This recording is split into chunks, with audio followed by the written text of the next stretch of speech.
Hello मित्रांनो, स्वागत आहे तुमच्या लाडक्या भावाच्या चॅनलवरती. माझं नाव आहे आदित्य आणि आज आपण आलोय शांतता, इतिहास आणि बुद्धांच्या पवित्र भूमीमध्ये सारनाथ. याच ठिकाणी भगवान बुद्धांनी पहिल्यांदा धर्माचा उपदेश दिला होता. आणि आज आपण पाहणार आहोत सारनाथची सुंदर vibe, ancient stupas, peaceful temples आणि खूप काही. सो गाईज, व्हिडिओ शेवटपर्यंत नक्की बघा, कारण आजचा व्लॉग असणार आहे फुल सिनेमॅटिक.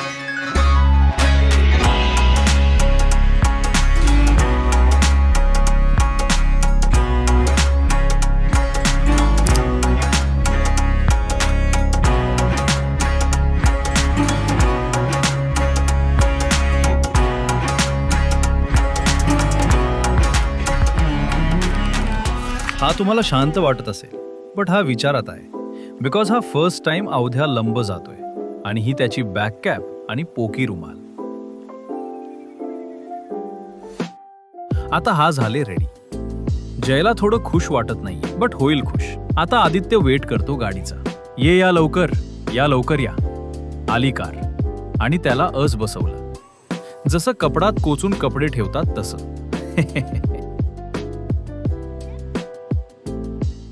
अपने को कौन छोड़ने आया है? तो तू कर से सीट एडजस्ट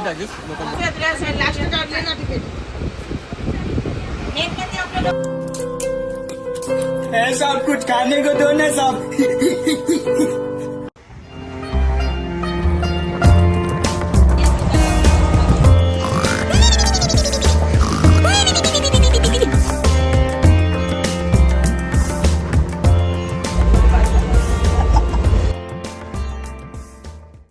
तर मित्रांनो, आता वाजले 8 वाजले आणि मी आता ट्रेनमध्ये जेवढं टाइमपास मला एवढा बोर होतोय आणि सब सांगतोय.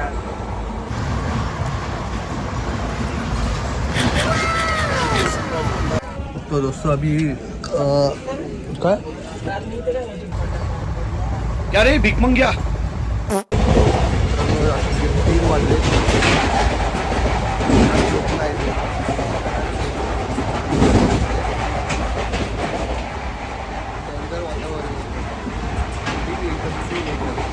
मित्रांनो, आपली मॉर्निंग गुड झाली आहे.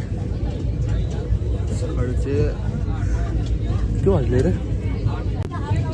सकाळचे 10:35 झाले आणि आपली मॉर्निंग गुड झाली आहे.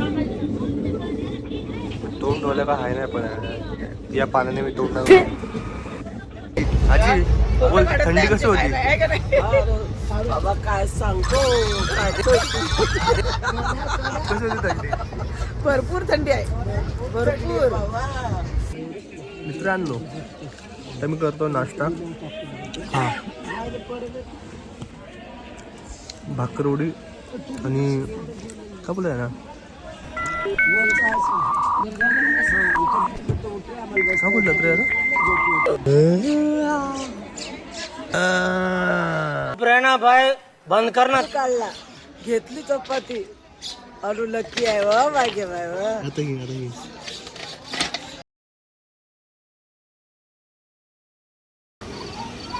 तर मित्रांनो, रात्रीचे 8 वाजलेत आणि मी आता इलाहाबाद. थंडी येतं, तो धुके येतं मन. कधी पोहोचलेलं वैतागलो मी.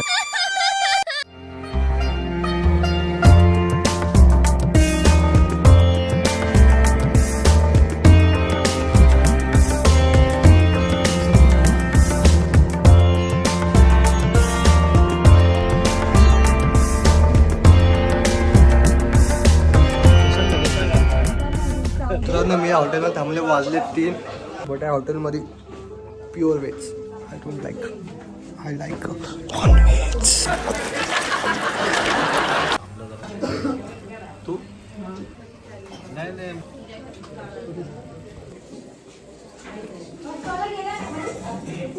जेवण झाले. आता बसमध्ये जाणार ना परत. आणि टिप आली आहे की मला की सकाळी 6 वाजता उठून जायचं मला. मी उठतो, मी झोपतो 6ला आणि उठायचं मला 6ला. वापरा हे मस्त आहे. the next day. तर मित्रांनो, आपली मॉर्निंग गुड झाली आहे आणि या ब्लॅक टी.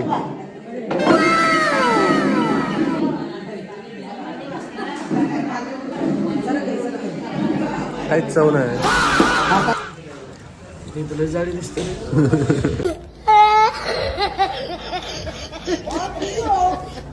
नाश्ता करतो आणि नंतर काय कुठे जायचं आपण आता सारनाथ बुद्धिस्ट टेम्पल. नाश्ता केल्यानंतर आम्ही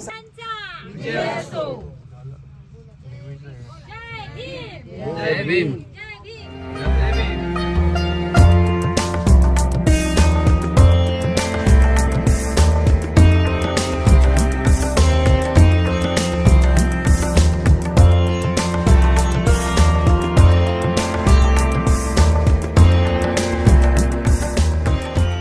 नाव बनते करुणासागर पवई हिरानंदनीमध्ये राहतो मुंबईमध्ये आपल्या सर्वांच्या सोबत. तर या ठिकाणचं असं महत्त्व आहे, याला चौखंडी स्तूपाचं म्हणतात. तर या चौखंडी स्तूपाचं महत्त्व असं आहे की त्यावेळेस आता भगवान बुद्ध आणि धम्म या ग्रंथामध्ये जर तुम्ही वाचलं असेल की बाबा त्यावेळेस सुजाताने शिरदान दिल्याच्या नंतर भगवंतांनी सिद्धार्थ गौतमांनी स्वीकारली आणि स्वीकारल्याच्या नंतर त्यांचा असा तो एक त्यांनी अधिष्ठान केलेलं होतं की आपण जोपर्यंत आपल्याला काहीतरी प्राप्ती होणार नाही तोपर्यंत मी अन्न ग्रहण. आणि एक सिद्धार्थ गौतम असे 6 जण होते. श्रावण असताना त्यावेळेस काय झालं की भगवंताचं शरीर पूर्ण क्षीण झालं होतं. क्षीण म्हणजे तुम्ही फोटो पाहिला असेल की पूर्ण हाडं दिसत होते, पोट नव्हतं, काही नव्हतं, सगळे चिटकलं होतं हाडाला. तशा प्रकारची अवस्था झाली होती.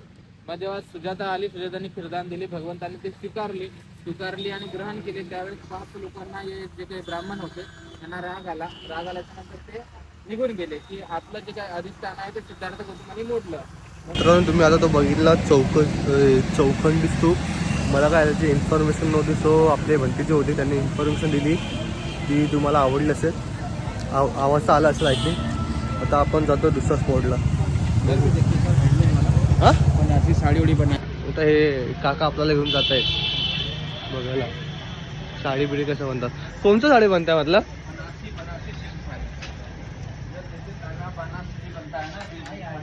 हाँ हाँ देखिए ताना हो गया और बाना और जो ढाकी चढ़ी देखिए ये बाना है. हाँ करने के लिए ले जा सकते हैं. ऐसे बैठ जाइए. 5 मिनट बैठेंगे तो बेहतर समझ जाएगा. हाँ आपसे रिक्वेस्ट है सर, बैठ जाइए. नहीं बैठना हमें. दीना और सब वेट कर रहे हैं. कहाँ से आए आप? मुंबई.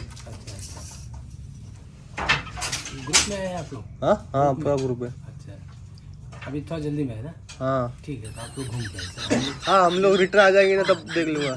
नहीं, मैं नहीं आऊँगा. कोणची बनारसी साडी असते बाबा. आमच्या इथं बनारसी डेअरी येते बस झाली. पण मस्त साडी बनवतो. तो माणूस खड्ड्यामध्ये बसला होता, मग साडी पाया बियाने बनवत होता मस्त. बघू आता आतला एक घ्यायला लागेल. स्वतःचा पैसा नाही गेला आधी. बहुत नीचा आदमी.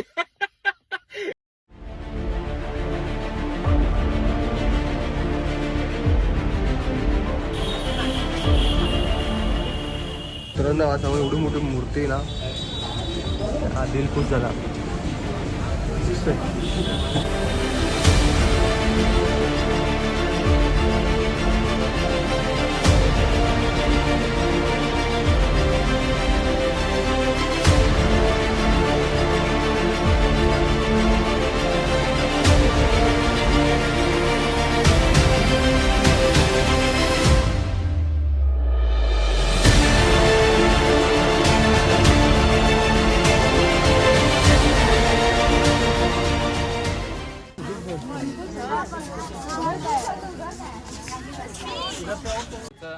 मापा. तर ह्या मूर्तीसाठी सुद्धा खूप मोठा संघर्ष केलेला आहे. ही मूर्ती बसवण्यासाठी, हे विहार बांधण्यासाठी. इथं बाजूला एक थाई टेम्पल आहे, हे पण थाई टेम्पल आहे. तर हे थाई विहार आहेत दोन्ही पण. थायलंडच्या लोकांनी त्यांच्या देशातून इकडे येऊन ते विहार बांधलेलं आहे.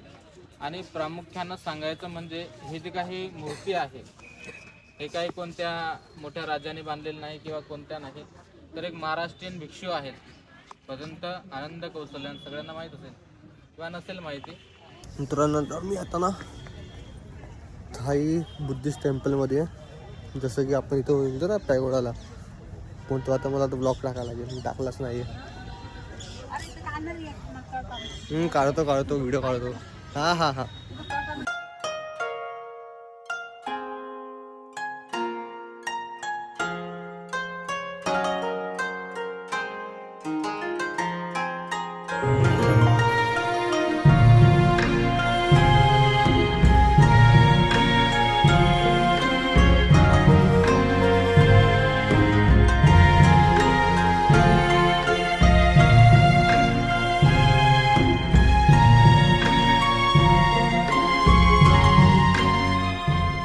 आपल्या मित्रांनो आपलं झालं टेम्पलमध्ये पाय बिया पडून.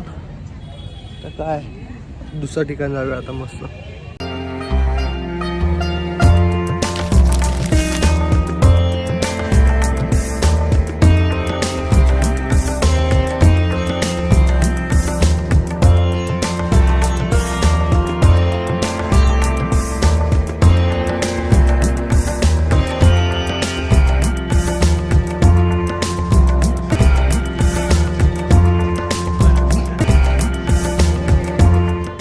डॉन म्हणतात डॉन. मित्रांनो मी आता दुसऱ्या स्पॉटवर आलोय. तुझं नाव मला बी ना माहिती, तर माहीत पडेल आपल्या भंतीजी सांगतील, इन्फॉर्मेशन देतील चांगली. बघू आता. ते फुल कमळाचं फुल वेगळे अजून बुड्डी का फुल. डॉन म्हणतात डॉन. तर मित्रांनो इथं आहे ना बुद्धिस्ट म्हणजे आपल्या इंडियन पेक्षा ना इथं जास्त फॉरेनर लोक जे आहे. मस्त वाटतं असं बघून. फॉरेनर लोक जास्त आहेत. हा मित्रांनो मस्त आहे इथं. मला आई सप्पा सांगतो, मला ना माहिती काय आहे. मुळे अनपड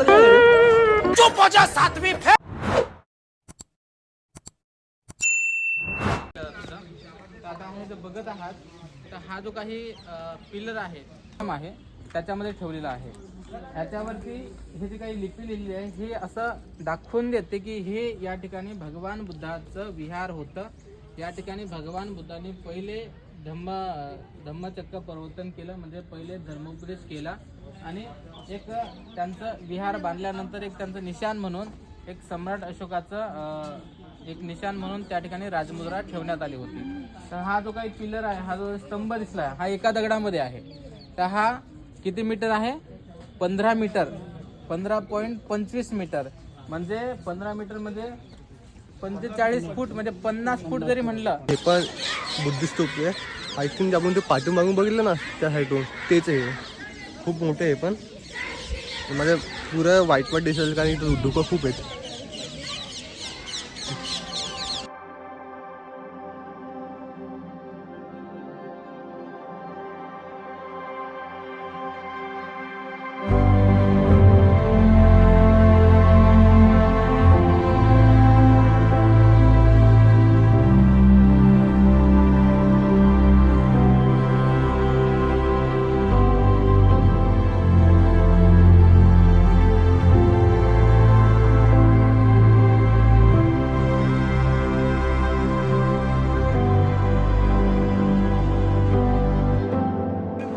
चला मित्रांनो झाले आपलं आता सगळं इन्फॉर्मेशन देऊन. आणि आता एक श्रीलंकावाला बुद्धविहार आहे, श्रीलंकन बुद्धविहार, तिथे जर बघायला जाणार आहे आता थोड्या वेळाने.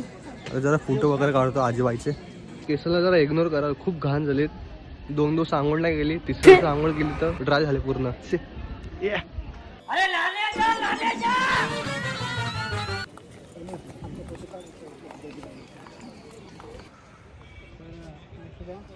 हा या ठिकाणी पण एक स्तूप होता, म्हणजे जसा हा स्तूप पहिले बांधलेला आहे तशा प्रकारे हा सुद्धा सम्राट अशोकाने बनवलेला स्तूप होता. त्यानंतर मग जगतसिंग नावाचा एक राजा होता सम्राट अशोकांच्या काळाच्या नंतर, तर त्यांनी हे स्तूप तोडला आणि याच्यामधून जे काही याच्यामध्ये भगवंताच्या अस्त्या ठेवलेल्या होत्या. तर त्यांनी काही सोनं नाणं वगैरे काय होतं, काही अशा प्रकारचं पत्र वगैरे होतं किंवा त्याच्यामध्ये अस्त्या होत्या बॉक्समध्ये. तर ते बॉक्स त्यांनी काढून त्या अस्त्या त्यांनी म्हणजे प्रवाहित केल्या नदीमध्ये आणि तो बॉक्स कलकत्त्याच्या म्युझियममध्ये अजून ठेवलेला आहे. आणि जे काही सोनं नाणं आहे ते त्यांनी चोरून घेतला आणि हा जो काही त्या सोन्यासाठी हा स्तूप पण तोडला गेला होता. आणि तो जो स्तूप आहे तो धम्मराजिक स्तूप म्हणतात आहे याला. तर हा स्तूप हा भगवंताच्या नंतर जे काही समजा त्यांचे उपासक होते, तर उपासकांनी त्या याच्यावरती अस्थिवरती ते बनवल्या गेलेलं आहे कार्य करण्यासाठी. किंवा मग काही मोठे असतील तर ते रूम आहेत. मॅप आहे इकडचा, हा मॅप आहे, एवढा मोठा आहे मॅप आहे. हा पहिला स्तंभ होता, दुसरा स्तंभ तोडला ना. असा काढतो रे, असा तांबे जोडतो. सारनाथ म्हणून आता मी आले बाहेर आणि इथं जरा शॉपिंग वगैरे बघूया. नाही तर माझं मन आहे की नेपाळला गेलो ना तेव्हाच काय ना काय घेऊया चांगलं. ते तुम्हाला गोवाचा ब्लॉग मध्ये दिसेल मी घातले. गोवाला गेलो तेव्हा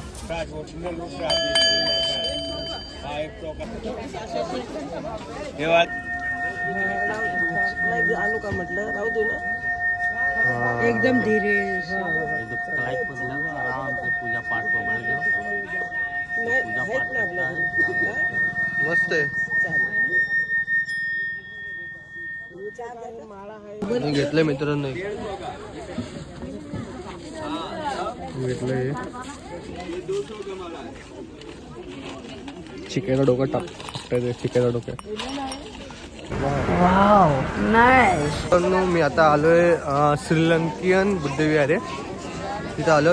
बघा आता तुम्ही कसं आहे ते त्याची इन्फॉर्मेशन आपल्या म्हणतील देतील तुम्हाला. लंका की श्रीमंती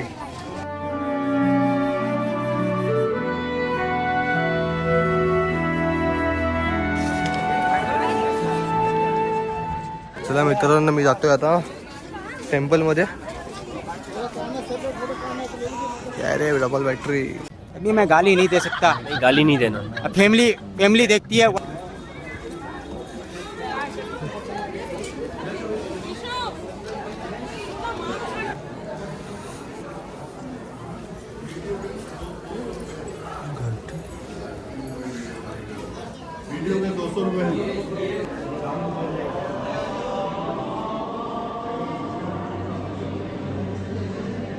वाव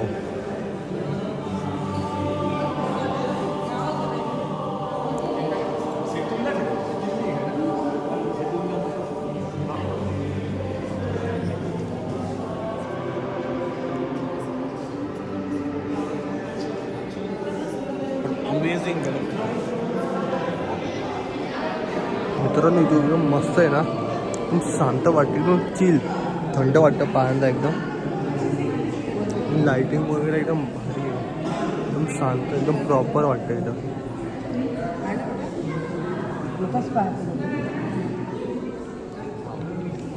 मस्त ना.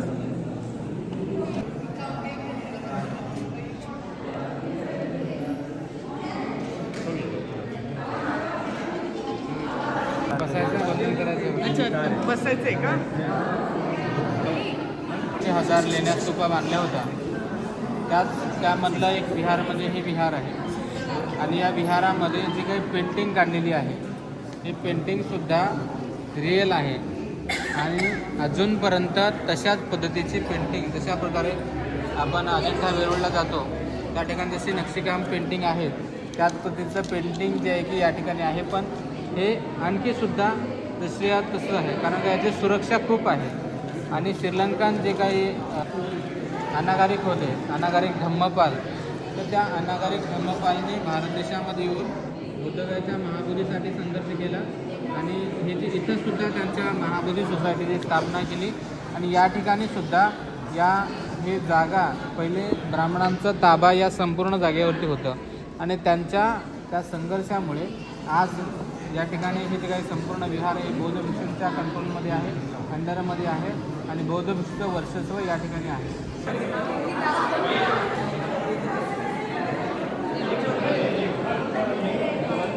चला तर बाहेर जाऊ. का मी तुम्ही फोटो काढायचा मला.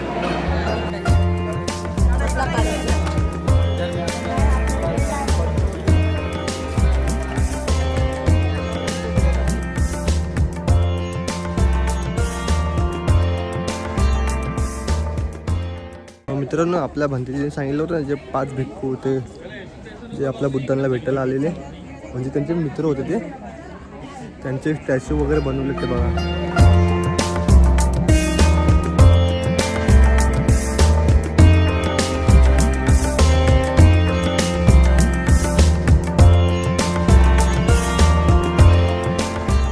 मित्रांनो मी जेवढं हे आपलं बघितलं आहे ना बुद्धविहार म्हणजे टेम्पल बुद्धिस्ट टेम्पल त्यापैकी हे नाही सगळा बेस्ट होतं श्रीलंकियन बुद्धविहार.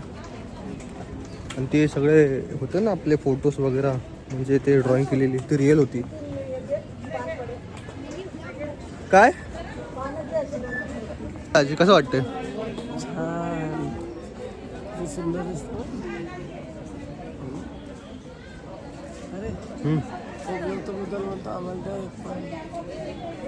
काऊन पाहिजे पान? तुझ्या मित्रांनो आता पेट पूजा करूया, आता भूक लागली. काय छोटं ट्रायपॉड घेऊन फिरतोय मी. इथे थंडी पण मस्त, एकदम चिल वातावरण आहे ना, गरम बी नाही थंडी बी नाही, एवढी मस्त आहे. युनिक भाई. चला मित्रांनो आता हॉटेलमध्ये बसमध्ये परत जायचं हॉटेलमध्ये आणि जेवण करायचं, डायरेक्ट नेपाळसाठी जायला. 5 घंटेचं ट्रॅव्हलिंग, ते ऐकूनच कसं होतं यार.